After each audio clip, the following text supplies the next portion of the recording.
Hidden in this meadow isn't an insect. It's the fly orchid. It looks and even smells like a female insect.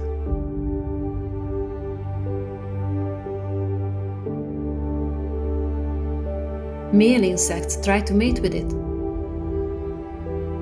and unknowingly pollinate the flower.